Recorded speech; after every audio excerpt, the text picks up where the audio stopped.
there was an incredibly interesting article that came out, and I'm actually very surprised that it didn't get more run.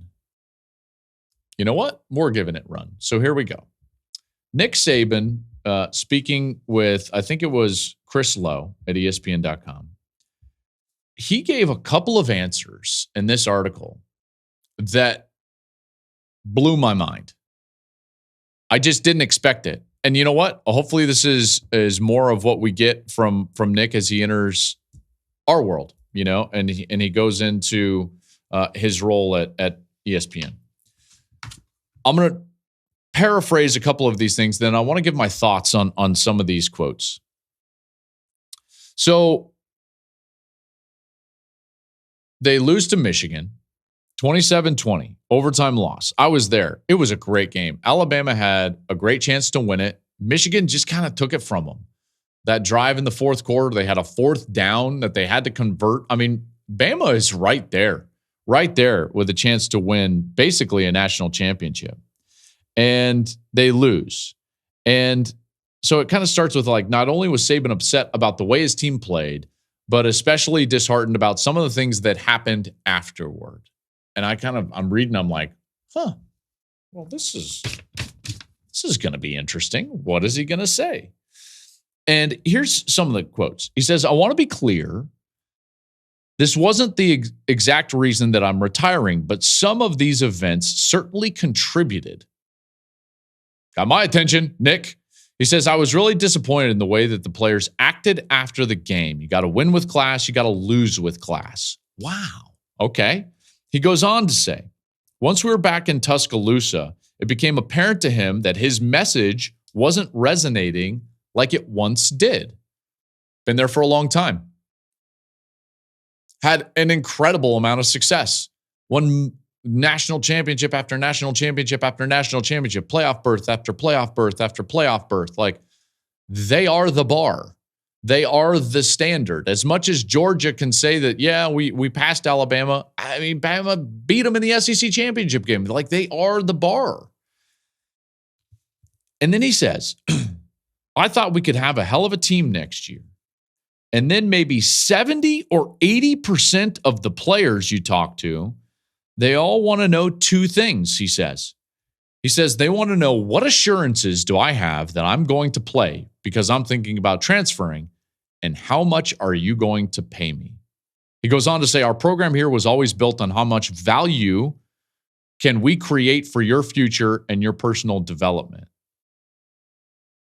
Wow. He loves talking about the value stuff. Love talking, and he did it with us on Big Noon Conversations in the off season. But these two areas, I've got to like chat about these two areas. One is this reaction to the loss, and then two is what happens afterwards. And once the players are back, and once he's having conversations with the players, you know, after this loss to Michigan.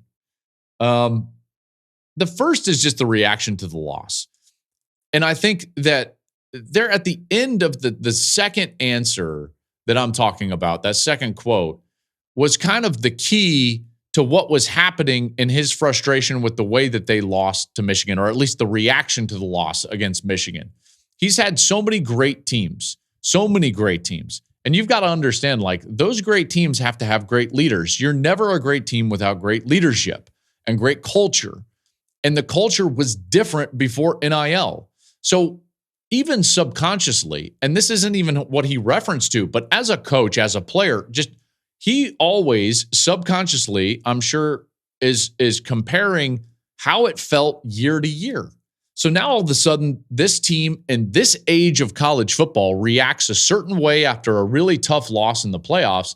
All he can do is compare it to the previous teams that he's coached throughout his career, any level, but certainly at Alabama, and the way that they've done it.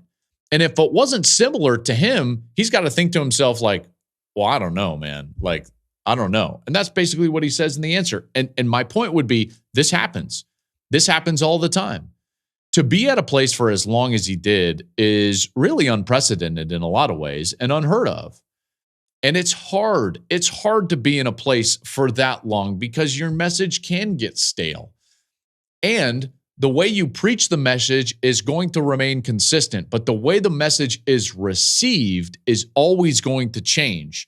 And that's where the disappointment can lie, is the way that it's received. And so he's disappointed in that regard. And that happens. That happens with a long tenure like he happened. And then you go into that second answer more about once they got back and once the conversations with the players started. What an admission that he says 70 to 80% of these conversations went along the lines of, what assurances do I have that I'm going to play because I'm thinking about transferring, and how much money are you going to pay me? I've got a couple of thoughts here. Two thoughts. The first thought is, I think within that answer is a picture of why Michigan was able to win a national championship and go 15-0, and maybe other teams weren't this year specifically. Okay. Here's what I mean by that.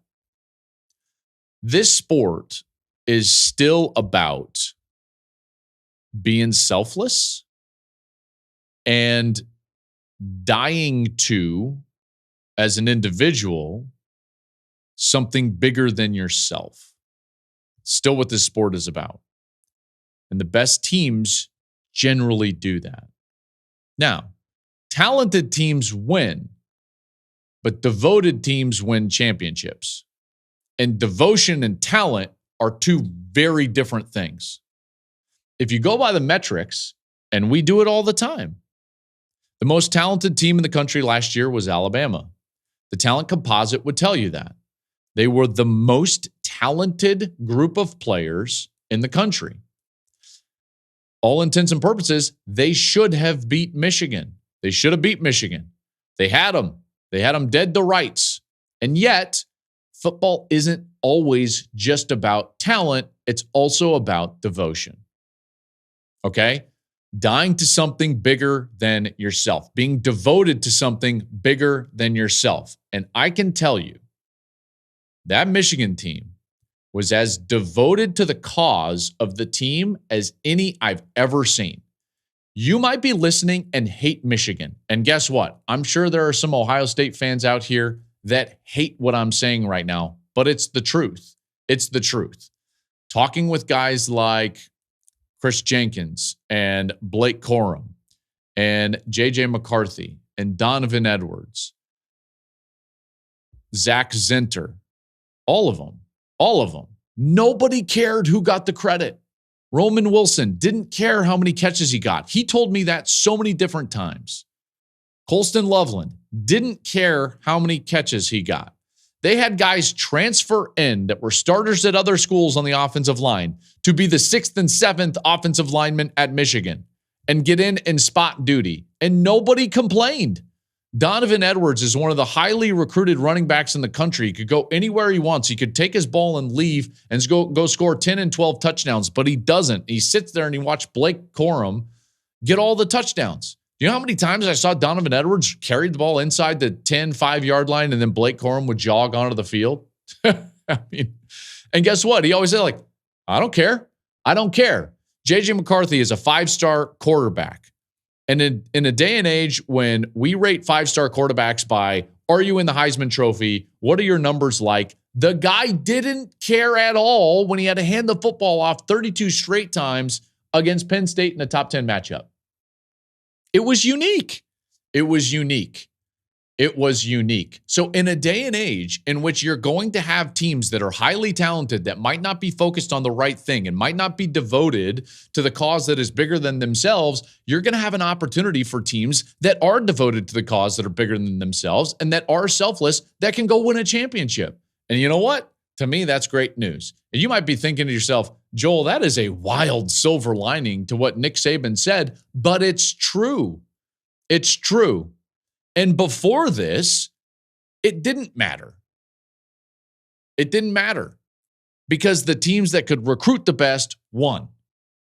The talent gap was so large. And now as it's dispersing because of transfer and because of NIL and because of what NIL does to locker rooms, even more so than just a big collection of talent, what NIL does to locker rooms, we're going to see it on the field. And I think that we did. I don't think Michigan should have been able to beat Alabama. Alabama was the more talented team. Georgia was a more talented team. Ohio State was a more talented team. Michigan was just committed more. They were devoted more to the cause, the selfless cause of the team, than anybody else. And they won a national championship. So that's my takeaway number one. Takeaway number two. He says it right there. And they want to know how much you're going to pay me. Folks, I know I kept saying NIL. It's not NIL. These players are being paid based on an agreed sum of money with their coaches and the program. We are in pay for play. I know I already said this a couple of weeks ago, but my goodness, it is right there in the answer. We are in pay for play. And we are going to continue to lose coaches as great as Nick Saban. And he was close to retirement anyways. But I don't think, if we had the right guardrails, I don't think Nick Saban retires. If we had the correct structure, I don't think we lose Nick Saban. I don't think Chip Kelly leaves a head coaching position to go to Ohio State. I don't think Jeff Hafley leaves a head coaching position to go be an assistant in the National Football League. I don't think that any of that happens. And the reason is because we just won't acknowledge what's in the answer. It's right there. Nick Saban said, they want to know, how much are you going to pay me? It is pay for play. We need to say that. We need to call it what it is so that we can have agreed upon contracts.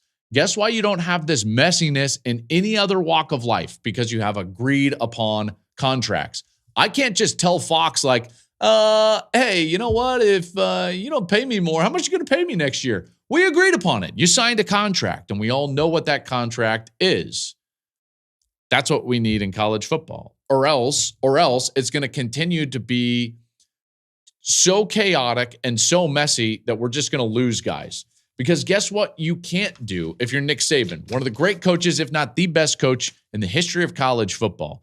And he preaches something that is tried and true about creating value, not only for yourself, but for the team. And it's worked to the tune of more national championships than anybody. And he is the bar. And even he is saying it. It's like, we can't do it. All they want to know is how much you're going to play me, or else I'm going to transfer, and how much are you going to pay me? You're going to play me, or are you going to pay me? Our program here was always built on value. How we can help you create it for yourself and how you can create it for us. That's what he says. Like, why don't we just listen? I'm getting animated because it's right there. And if we don't fix it, we're going to continue to go down this road where we lose greatness. And these guys that can really do it and really do it at a high level, and that they care about kids, and they care about kids and their future more so than the $50,000 they might get the next year. Guess how many kids are getting life-changing money through NIL and college football? Barely any. Barely any. You might be thinking like, oh, I heard this kid, they're getting millions. There's very few that are getting that. The dollar amounts are way exaggerated. And quite frankly, we're not even doing a good enough job for them under the constraints of what we could be doing. If it was a contract and we could bring their agents into the light and we can talk with everybody and negotiate things, then guess what? They're never going to get, well, I shouldn't say never, but who knows what's going on with these kids from a tax perspective? Who knows what's going on with these kids from a perspective of getting taken advantage of by an agent, what they're signing away in perpetuity and future earnings, all of this stuff. Like, it'd be better for the players. We need a contract. So that was what I thought of right there. It wasn't just an Alabama article. It wasn't just a Nick Saban article. To me, this spoke about the entirety of the sport. And it wasn't all just doom and gloom. I think the fixes are right there if we just read what the truth is. Face the truth. Thank you for watching the Joel Klatt Show YouTube channel. And if you liked this clip, make sure to like it and subscribe to the channel. And you can stay up to date on all of my college football coverage.